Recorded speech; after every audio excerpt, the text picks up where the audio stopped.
Hey, this is Brandon Steele. Welcome to the Mainsail Financial Group podcast series, where we host industry experts and local professionals to really help share some guidance, some insights into some of the areas that we don't really get a focus on day to day. Today, we want to thank Danielle Huston for joining us to share some tips and some thoughts in the group benefits space. Thanks so much for joining. Yeah, thanks for joining us, Danielle. Thank you for having me. I'm not used to being on this side of the interview, so I wasn't sure when I should talk or not. Yeah, that's all right. We'll start diving here soon. We'll get through this. It'll be good. And Danielle's actually an advocate and guide for a lot of employers really navigating this space, really helping to come up, deal with some of the complicated and expensive decisions around healthcare and employee benefits. She's really passionate about making it suck less, I think is a fair way to put it, and helping employers make smart and creative decisions with the budget they have and balancing the needs of their employees as well. So again, Danielle, thanks so much for joining us, and certainly happy to have you. I think we couldn't ask for a better guest in this arena. So happy to have you here. Thank you. Thanks for having me. I've been doing this now for more than 20 years. I really do love it, and I hope that people that I work with sense that, because it is tough. It's complicated stuff. It's not getting any less complicated, and it isn't getting any less expensive. So there's a lot at stake, and working with people that you really trust who can also break out of some of those stale spreadsheets and maybe some older ways of looking at things is really necessary. So thanks for asking me to come today. Yeah, of course. And maybe before we get into some of the nitty gritty, let's kind of start on a high level. Can you maybe share just generally some trends that you're seeing in the group benefit space and how that might kind of relate to employers and employees? Yeah. Well, the first couple of things that really come to mind might be unsurprising considering COVID. We're still in this, I wouldn't say we're post-COVID yet. And what we have seen really come to the forefront in benefits over the last 13 months or so is telehealth, and in new ways that we just haven't experienced. Telehealth has been one of my most favorite things probably in the last 4 years that I've really seen carriers make investment in and see some really unique options available for people, but it had not been very embraced. In fact, carriers would have told you that maybe 1% to 2% of their overall population of members would tap into telehealth overnight. When COVID really kind of, I'll say it began, we saw those numbers explode, and not in just kind of the urgent care scenarios where people are using it to avoid emergency rooms, but we're seeing it being used more for primary care. We are seeing it used for mental health care. And those are some really important pieces here too, where we've lacked a lot of access, and all of a sudden being able to move that into video or telephone makes it super affordable and really accessible. And, I think everyone has probably needed some mental health care in the last year or so. And then I would say the next thing that kind of is tied in with that is this emphasis on total well-being. When, we were seeing the stresses of everything happening, and people are, maybe they're working from home, maybe they're still in the office, but schools are closed, daycares are closed.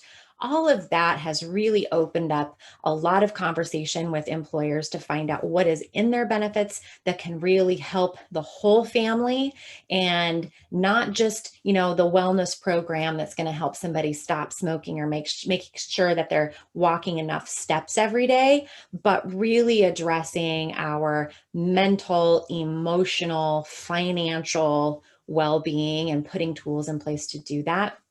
And I think that's really exciting.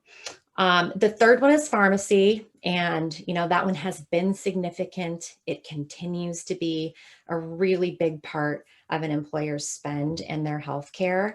And probably the last one that I would say too might be a little more You and I might have it on our radar because we follow legislation. It comes up in our work, heavily driven by whatever is voted upon and passed.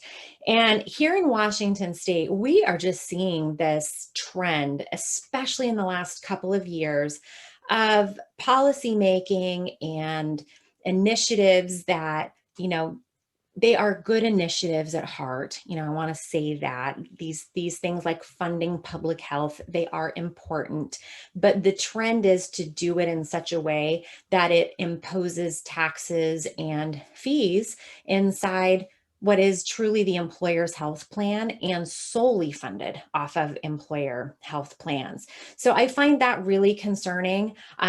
An employer right now, if you have group coverage, roughly 5 to 7% of your premiums are taxes and fees. So as our state continues to push these things forward, that grows.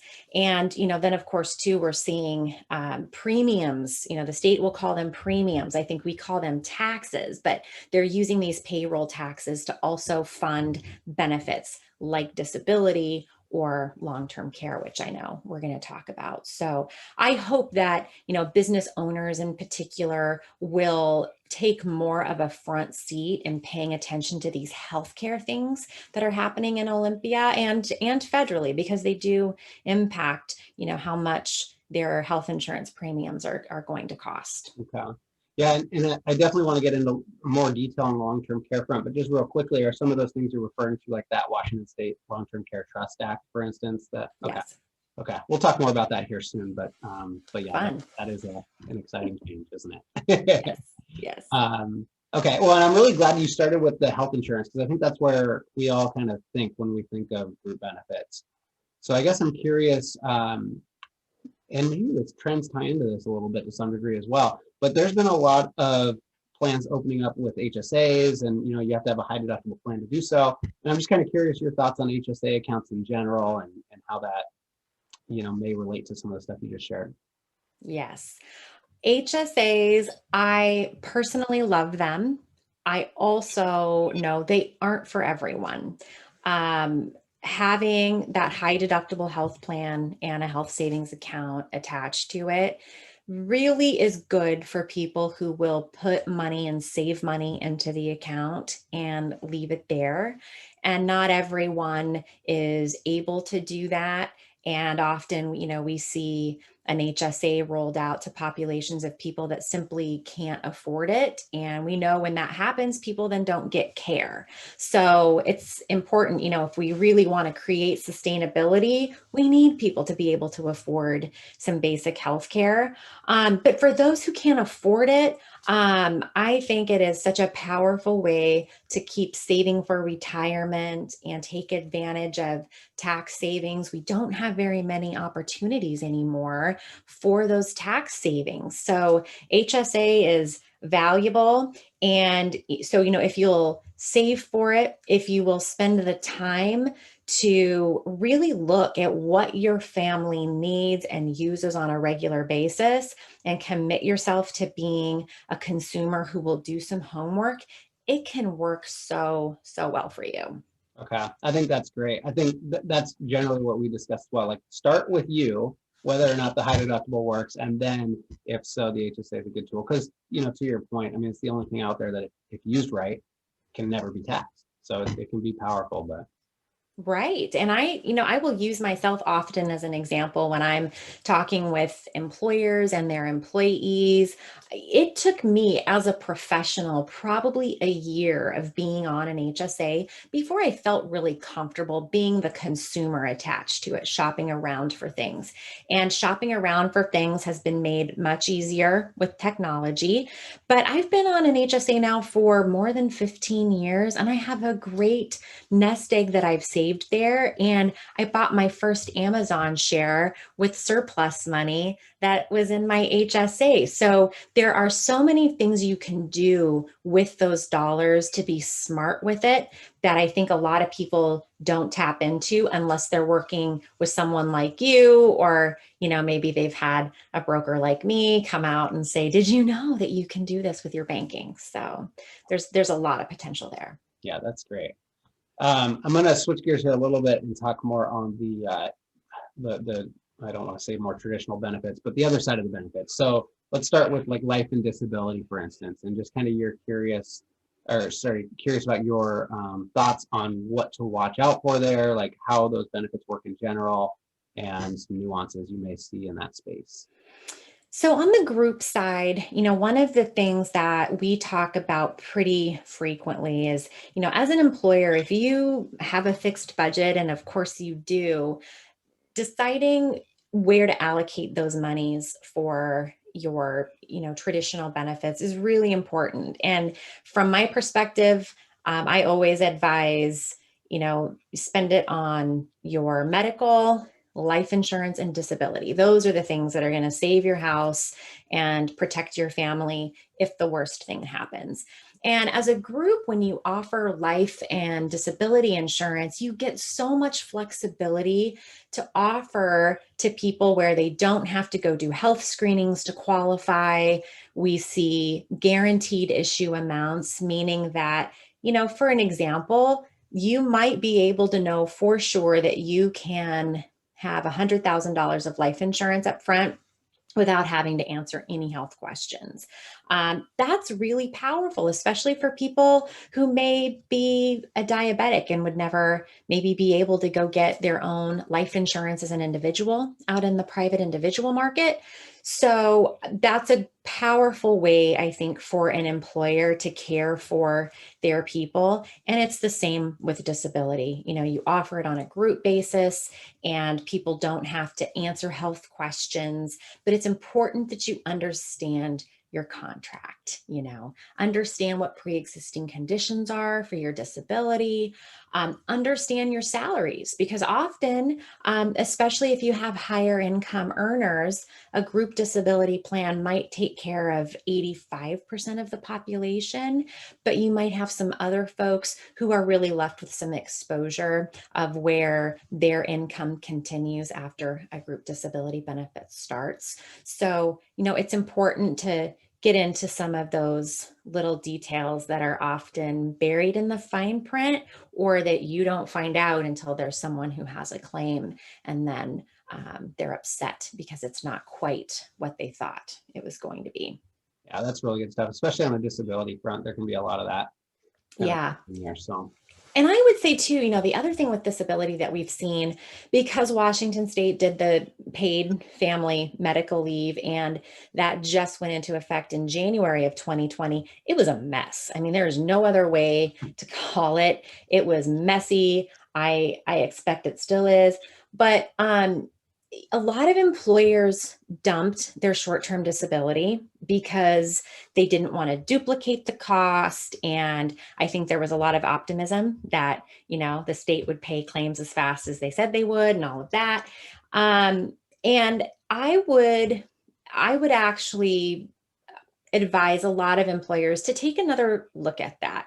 The state system isn't perfect. And there again, if, depending on the income of your people, the state benefit might leave many of them hanging.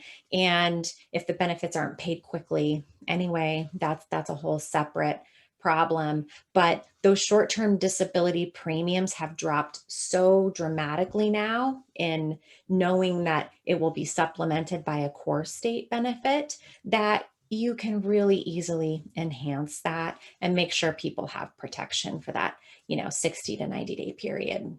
Good. That's good. So how about on the long-term care front? Let's go back to that topic. So I've seen very few plans, but I feel like maybe a little bit more over time where they have a group long-term care benefit. So can you maybe talk about if that's something that's picking up, and then how people can use those benefits? Yeah, on the group side, we've not done a lot of long-term care because there aren't very many carriers who were doing it anymore, right? Which is exactly one of the reasons why, the state of Washington was able to pave this path toward this mandated, trust. So now, of course, that the state has passed its legislation, we are seeing a flood of things. And, on the group side for an employer, It would depend a little bit. If they were interested in providing a benefit and paying a part of it for employees, there are some options that are out there. If they wanted to offer benefits and have it be an employee only paid long-term care benefit, they can do that too. But there are some things as far as, how big are you as an employer? How many people would participate? We're seeing carriers, they're a little bit concerned about what this is going to really look like.